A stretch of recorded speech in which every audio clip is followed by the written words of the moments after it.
డబ్బు, అనారోగ్యం, ఉద్యోగం, వ్యాపారం, అప్పులతో బాధపడుతున్నారా? మీకోసమే launch your future programme. Andhra Pradesh లో పొలిటికల్ హీట్ అనేది రోజు రోజుకు పెరుగుతున్న పరిస్థితి కనిపిస్తుంది. ఇప్పుడు ప్రచారం ముగిసిపోయింది, పోలింగ్ కూడా జరిగింది. పోలింగ్ రోజు ఏ రకమైనటువంటి ఘర్షణలు తలెత్తాయో మనం చూసాం. సో ప్రతిపక్ష నాయకులను టార్గెట్ చేస్తూ ఒక హింసాత్మక పరిస్థితిని క్రియేట్ చేసినటువంటి సిచ్యువేషన్ మనం చూసాం. పోలింగ్ తర్వాత రోజు కూడా ఏ విధంగా గందరగోళ పరిస్థితి, ఎలాంటి దాడులు జరిగాయో, చంద్రగిరిలో పులివర్తి నానికి సంబంధించి తిరుపతిలో పద్మావతి యూనివర్సిటీ దగ్గర ఏ విధంగా దాడులు జరిగాయో మనం చూసాం. మాచర్లో ఏ విధంగా జరిగింది చూసాం.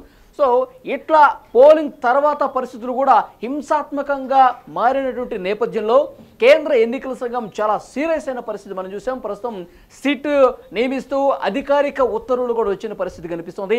24 గంటల్లో ఘర్షణలకు సంబంధించి పూర్తి స్థాయిలో నాకు నివేదిక కావాలని చెప్పి చాలా సీరియస్గా స్ట్రిక్ట్గా వార్నింగ్ ఇచ్చిన పరిస్థితి కేంద్ర ఎన్నికల సంఘం నుంచి ఉంది. సో ఆంధ్రప్రదేశ్లో ప్రస్తుతం ఉన్నటువంటి ఈ సిచ్యువేషన్కి సంబంధించి సో దేశవ్యాప్తంగా కూడా చర్చ కొనసాగుతున్న పరిస్థితి కనిపిస్తుంది. ఎందుకంటే ఎలక్షన్ టైంలో ఈ గందరగోళ పరిస్థితి, ఈ హింసాత్మకం, ఈ ఘర్షణలు, ఈ దాడులు ఇవన్నీ కూడా బీహార్లోనో, ఉత్తరప్రదేశ్లోనో, ఇక్కడ పశ్చిమ బెంగాల్లోనో ఉండే పరిస్థితి గతంలో చూసాం. కానీ ఆంధ్రప్రదేశ్లో గతంలో కూడా ఉన్నాయి. ఆంధ్రప్రదేశ్లో పోలింగ్ రోజు ఈ రకమైన దాడులు.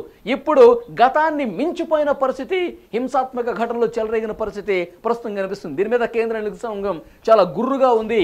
సో మరొక వైపు ప్రతిపక్ష నాయకుల మీద ఇంత తీవ్రమైనటువంటి దాడులు జరుగుతున్నటువంటి ప్రస్తుత పరిస్థితుల్లో ఇటు కేంద్ర ఇంటెలిజెన్స్ ఇచ్చినటువంటి రిపోర్ట్స్ బట్టి కావచ్చు, ఇక్కడ తెలుగుదేశం పార్టీ నాయకులు సో వాళ్ళలో ఉన్నటువంటి ఆందోళనలు కావచ్చు, సో చంద్రబాబు నాయుడికి భద్రతను పెంచే విషయానికి సంబంధించి కూడా నిర్ణయం తీసుకుంది.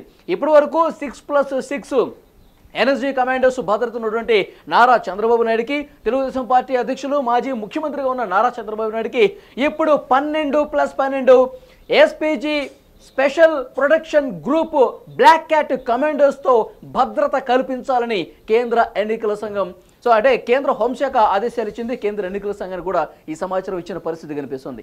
సో భద్రత పెరిగిన పరిస్థితుల్లో అంటే మరిన్ని దాడులు జరగవచ్చు, కొంతమంది కీలకమైనటువంటి నాయకుల మీద దాడులకు కుట్ర జరుగుతుందని చెప్పి ఒక వార్త ఇప్పుడు దావనంలో ఆంధ్రప్రదేశ్లో వ్యాపించిన పరిస్థితి కనిపిస్తుంది. సో దీని మీద కొంత మనం విశ్లేషించే ప్రయత్నం చేద్దాం. మనకి న్యూస్ రూమ్ నుంచి లైవ్లో కట్టా కార్తీక్ జాయిన్ అయ్యారు, వారితో మాట్లాడదాం. కట్టా కార్తీక్, చంద్రబాబు నాయుడికి భద్రత పెంచారు, మరోవైపు ఘర్షణలకు సంబంధించి తీవ్ర స్థాయిలో ఫైర్ అయిన పరిస్థితి కేంద్ర ఎన్నికల సంఘం నుంచి కనిపిస్తుంది. మనం ఏ విధంగా చూడాల్సిన అవసరం కనిపిస్తుంది? ఒకవైపు నాయకుడికి భద్రత భారీగా పెంచిన పరిస్థితి, మరోవైపు ఇక్కడ ఘర్షణలు, ఎట్లా అర్థం చేసుకోవాలి మనం? ఎస్, ఘర్షణ మీద ఈసీ సీరియస్ అవుతుంది. సిట్ వేసింది, చాలామంది నలుగురు ఐపీఎస్ని సస్పెండ్ చేసింది, ఒక ఐఏఎస్ని సస్పెండ్ చేసింది, తర్వాత 16 మంది అధికారుల మీద, పోలీస్ అధికారుల మీద బదిలీ చేసింది. అయితే అది విషయం ఏంటంటే చంద్రబాబు నాయుడు మీద భద్రత పెంపుకు కూడా ఘర్షణలే కారణం అని మీరు చెప్తుంది. అది మాత్రమే కారణం నేను అనుకోను. ఎందుకంటే ఏ చేసినా దానికి ఇంటెలిజెన్స్ నివేదిక లేకుండా ఏమీ చేయదు ఎలక్షన్ కమిషన్. సో కేంద్ర ఇంటెలిజెన్స్ నివేదిక ఆధారంగానే కేంద్ర ఎన్నికల సంఘమైనా కేంద్ర హోంశాఖ అయినా డెసిషన్స్ ఉంటాయి. కాబట్టి మనకు అర్థమవుతున్న సమాచారం మేరకు జరిగిన ఎన్నికలు, పోలింగ్ పర్సంటేజ్, పోలింగ్ సరళి, అదిగాక ప్రజల మూడు మీద కేంద్ర ఇంటెలిజెన్స్ శాఖ కీలకమైన నివేదికని కేంద్ర హోంశాఖ అలానే ఎన్నికల కమిషన్కి అందించింది.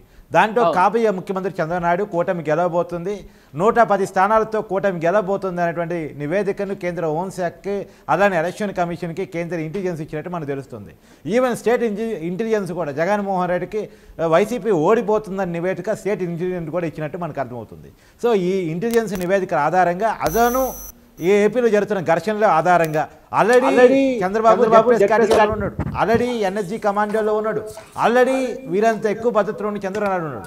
కానీ ఇంకెందుకు భద్రత ఎక్కువ పంపుతున్నారంటే రాష్ట్రంలో జరుగుతున్న ప్రస్తుత పరిణామాలు, ఘర్షణలు, అందులోనూ చంద్రబాబు నాయుడు కేంద్రంగా వైసీపీ అటాక్ చేయడం ఖచ్చితంగా చంద్రబాబు నాయుడిని టార్గెట్ చేస్తుందనే ఒక కారణం అయితే అది పెట్టి ఆయన గెలవబోతున్నాడు, ముఖ్యమంత్రి కాబోతున్నాడు. ఆంధ్రప్రదేశ్కి 9వ తారీఖున అమరావతిలో ప్రమాణ స్వీకారం జరగబోతుంది. ఇప్పటికే రాష్ట్ర అధికారులకు కూడా సమాచారం వచ్చింది. కాకపోతే ఏంటంటే ఖచ్చితంగా ప్రజాస్వామ్యంలో ప్రజల ఓటును లెక్కించిన తర్వాత ప్రజాస్వామ్యబద్ధంగా ఎన్నిక ఓటింగు లెక్కింపు ప్రక్రియ పూర్తయిన తర్వాత మాత్రమే గెలుపుని ప్రకటిస్తారు. దాని తర్వాత మాత్రమే ప్రక్రియ స్టార్ట్ అవుతుంది.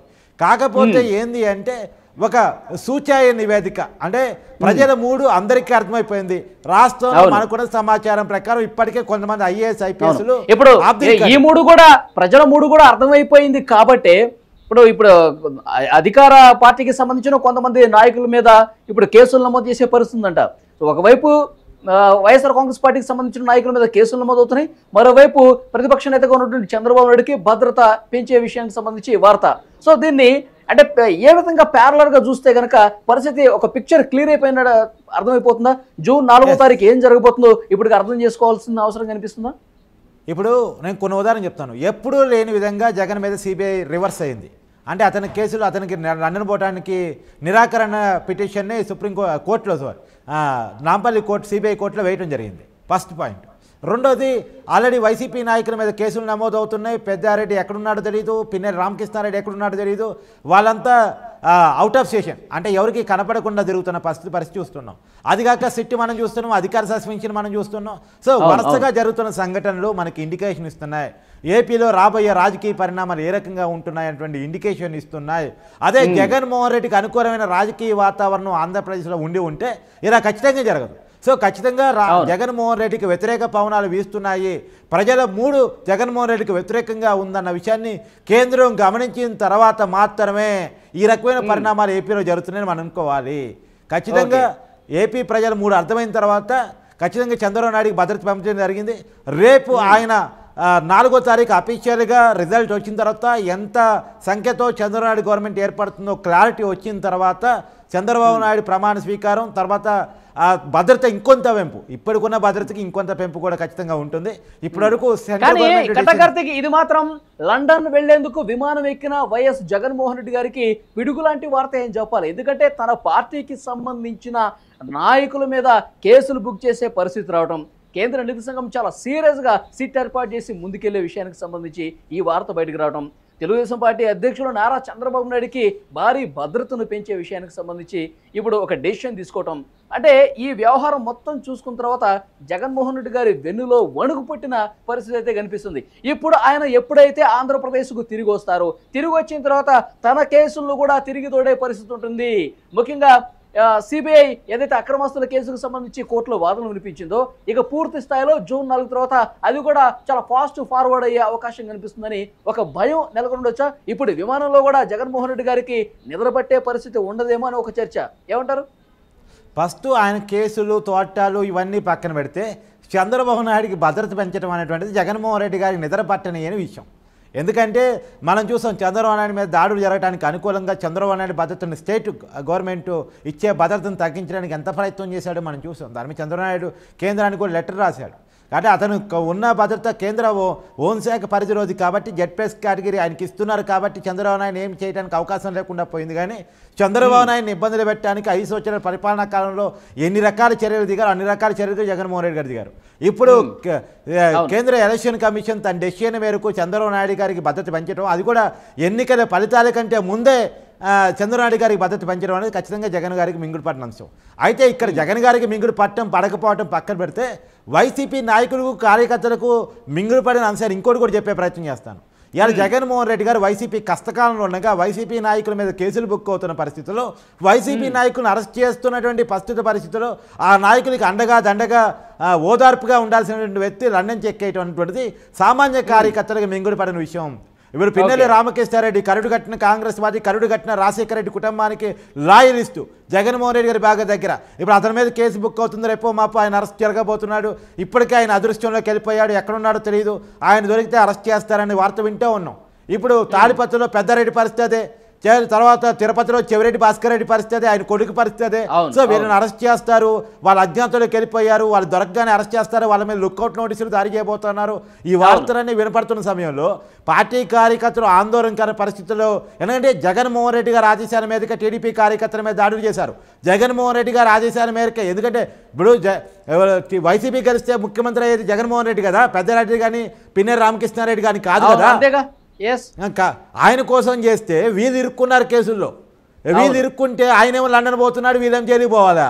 ఇక్కడ సామాన్య సగటు కార్యకర్త బాధపడుతున్నాడు. ఆయనేమో ప్రశాంతంగా లండన్ పోతున్నాడు, కేసులను తప్పించుకునే ప్రయత్నం చేస్తున్నాడు. ఆయన వస్తాడు. ఇప్పుడు సిట్ ఏర్పాటు చేస్తుంది కదా కటక్ కార్తీక్.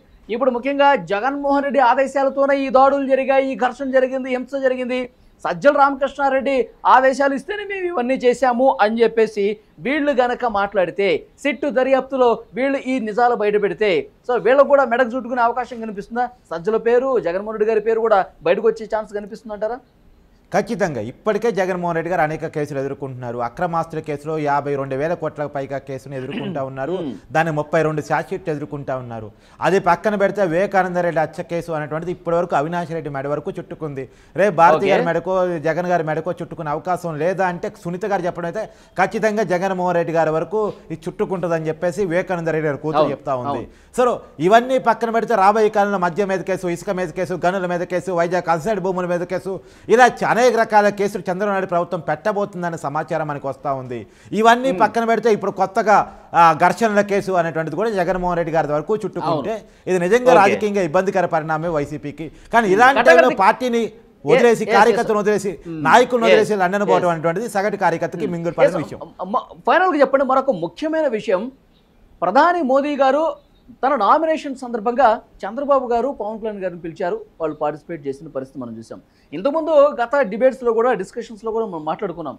మోదీ గారు తన 2 కాళ్ళ మీద ప్రయాణం చేస్తున్న పరిస్థితి కనిపిస్తుంది. ఇటు వైసీపీతో కూడా, ఇటు కూటమితో కూడా తన మనసు 2 దగ్గరలా ఉందని ఒక చర్చ బలంగా జరిగింది. గత ఉదాహరణలు మనకు చాలా స్పష్టంగా కనిపించాయి. ఇప్పుడు ఎప్పుడైతే నామినేషన్ కార్యక్రమంలో వీళ్ళిద్దరూ పార్టిసిపేట్ చేశారో ఆ వెంటనే చంద్రబాబుకు భద్రత పెంచే విషయానికి సంబంధించి డెసిషన్ రావడం, దీన్ని పొలిటికల్ ఆస్పెక్ట్లో ఏ విధంగా చూడాల్సిన అవసరం కనిపిస్తుంది. ఇక మనసంతా ఎన్డీఏతోనే, అంటే చంద్రబాబు, పవన్ కళ్యాణ్తోనే ఉంది అని చెప్పి భావించాల్సిన పరిస్థితి కనిపిస్తుందా? జగన్మోహన్ రెడ్డికి పూర్తిగా వ్యతిరేకంగా మోదీ గారు మారిపోయారని చెప్పి ఆ రకంగా మనం డెసిషన్ రావచ్చా? ఎవరైనా మారిన రాజకీయ పరిస్థితుల నుంచే మారుతూ ఉంటారు. ఇప్పుడు ఒకప్పుడు మోడీ గారు ఇటు చంద్రబాబుతోనూ అటు జగన్తోనూ ఉన్నమాట వాస్తవమే. అంతకంటే ముందు పూర్తిగా జగన్ గారితో ఉన్నమాట వాస్తవమే. ఆ రోజు ఏంటంటే చంద్రబాబు రాష్ట్రంలో బలంగా లేడు. 151 స్థానాలతో, 22 పార్లమెంటు స్థానాలతో, లోక్సభలోను, రాజ్యసభలోను, రాష్ట్రంలోనూ వైసీపీ, జగన్మోహన్ రెడ్డి గారు బలంగా ఉన్నారు కాబట్టి వాళ్ళతో ఉన్నారు. అప్పుడు చంద్రబాబు గారు ఎట్లా ఎన్డీఏలో లేరు కాబట్టి ఓన్లీ జగన్తోనే ఉన్నారు. ఎప్పుడైతే చంద్రబాబు నాయుడు గారు ఎన్డీఏలోకి వచ్చారో అప్పుడు అటు ఇటు 2 వైపులా ఉన్నారు. ఎందుకంటే అతని వైపు బలం ఉంది, ఎవరు అధికారంలోకి వస్తారో తెలియదు, ఎవరు అవసరం తనకి ఎన్నికల తర్వాత పడితో తెలియదు. కానీ ఇప్పుడు రాష్ట్రంలో మారిన పరిస్థితుల్లో జగన్మోహన్ రెడ్డి అధికారం నుంచి దిగిపోతున్నాడు. అటు లోక్సభలో వచ్చే 22 ఎంపీలు రావు, ఇటు అసెంబ్లీలోనూ వైసీపీ బలం తగ్గిపోతూ ఉంది, అధికారం పోతూ ఉంది, అటు రాజ్యసభలో కూడా ఆటోమేటిక్గా బలం తగ్గిపోయే పరిస్థితి ఉంది.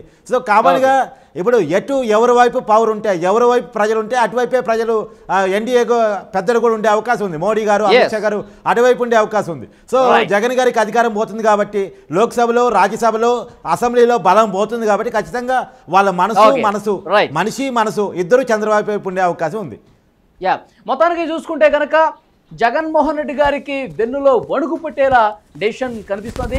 షాకుల మీద షాకులు వైఎస్ జగన్మోహన్ రెడ్డికి తగిలే పరిస్థితి కనిపిస్తుంది. ఆయన లండన్ వెళ్లేందుకు ఇటు ఫ్లైట్ ఎక్కారో లేదో చంద్రబాబు నాయుడుకి భద్రత పెంచే విషయం కావచ్చు, వైసీపీ నాయకులు ఎవరైతే హింసకు కారణమయ్యారో వాళ్ళకి సంబంధించి కేసులు బుక్ అయ్యే పరిస్థితి కనిపిస్తుంది. కేంద్ర ఎన్నికల సంఘం చాలా సీరియస్ గా డెసిషన్ తీసుకుని సీట్ ఏర్పాటు చేసిన పరిస్థితి ఇప్పుడు కనిపిస్తోంది.